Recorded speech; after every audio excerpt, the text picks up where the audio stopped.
আসসালামু আলাইকুম, শুভ সন্ধ্যা। সবাই কেমন আছেন? আশা করি আল্লাহর রহমতে ভালো আছেন। তো আজকে আমি আরেকটি মজার রেসিপি নিয়ে হাজির হলাম। আজকে আমার রেসিপি হচ্ছে বেগুন দিয়ে চিংড়ি মাছ রান্না। তো প্রথমে আমি একটি প্যানে দেখতে পাচ্ছেন সরষের তেল দিয়ে দিলাম, এরপর সয়াবিন তেল দিলাম। আর এই রান্নাটা খুবই মজাদার। আর এখানে কিন্তু বেগুন শুধুমাত্র একটি বেগুন দেওয়া যাবে, বেশি বেগুন দেওয়া যাবে না, দেখতে পাচ্ছেন। এবং চিংড়ি মাছটা ছোট চিংড়ি মাছ নিতে হবে, বড় চিংড়ি নেওয়া যাবে না। তো দেখতে পাচ্ছেন আমি পেঁয়াজ কুচিটা দিয়ে দিলাম। খুবই লোভনীয় একটি খাবার। আর এই রান্নাটা কিন্তু ছোট বড় সবাই পছন্দ করে থাকে। গরম ভাতের সাথে খেতে খুবই ভালো লাগে। আর শুধুমাত্র এই রান্না দিয়েই কিন্তু এক প্লেট ভাত খাওয়া হয়ে যায় অনায়াসে। আর এখানে কোনো এক্সট্রা সবজি কিংবা মাংস লাগবে না। বিশ্বাস হচ্ছে না, একবার হলো তৈরি করে দেখবেন। আমাদের তো খুবই প্রিয় এই রান্নাটা। দেখতে পাচ্ছেন পেঁয়াজগুলোকে নেড়ে চেড়ে দিলাম। খুবই অসাধারণ রান্না।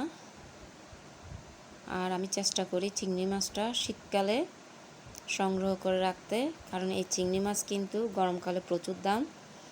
তাই আমি শীতকালে নিয়ে ফেলি এবং শীতকালে এই চিংড়ি মাছগুলো প্রচুর পাওয়া যায়।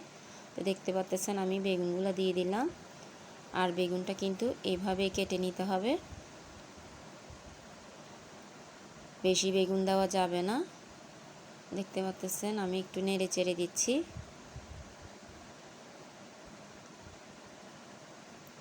আর এখানে আমার বেগুনের পরিমাণটা একটু বেশি লাগতেছে, কারণ আমার প্রথম বেগুনটা বেশিরভাগ পোকা পড়ে গেছিলো, তাই ফেলে দিয়েছি, অল্প অল্প পেয়েছি। এরপর একটা বেগুন নিয়েছি।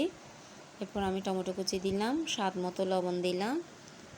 এ কারণেই বেগুনটা একটু বেশি লাগতেছে, কিন্তু বেগুন নেওয়া যাবে মূলত একটা। দেখতে পাচ্ছেন 1 চা চামচ হলুদ গুঁড়া দিলাম, মরিচের গুঁড়া দিচ্ছি। দেখতে পাচ্ছেন 1.5 টেবিল চামচ মরিচের গুঁড়া দিলাম। আর এখানে একটু মরিচের গুঁড়াটা বেশি লাগবে। আবারও নেড়ে চেড়ে দিচ্ছি। দেখতে পাচ্ছেন বাসায় মেহমান আসতেছে, তাড়াহুড়ো করে রান্না করতেছি।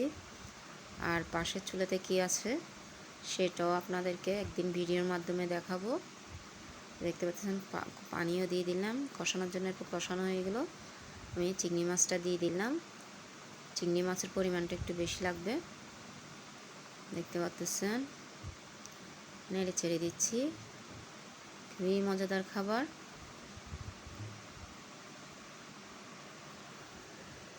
আর এই রান্নাটা আমি যখন করে থাকি ঘরের জন্য, তখন এক্সট্রা কোনো মাছ মাংস কিংবা সবজি তৈরি করি না। তো দেখতে পাচ্ছেন বাকি টমেটো কুচি দিয়ে দিলাম, এরপর কাঁচামরিচ ভেঙে দিলাম, সামান্য পানি দিচ্ছি, বেশি পানি দেওয়া যাবে না।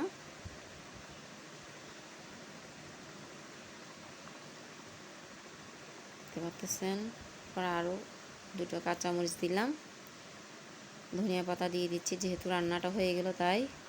আর এই রান্নাটা কিন্তু একটু ঝাল ঝাল করে করতে হয়। খুবই লোভনীয় একটি খাবার।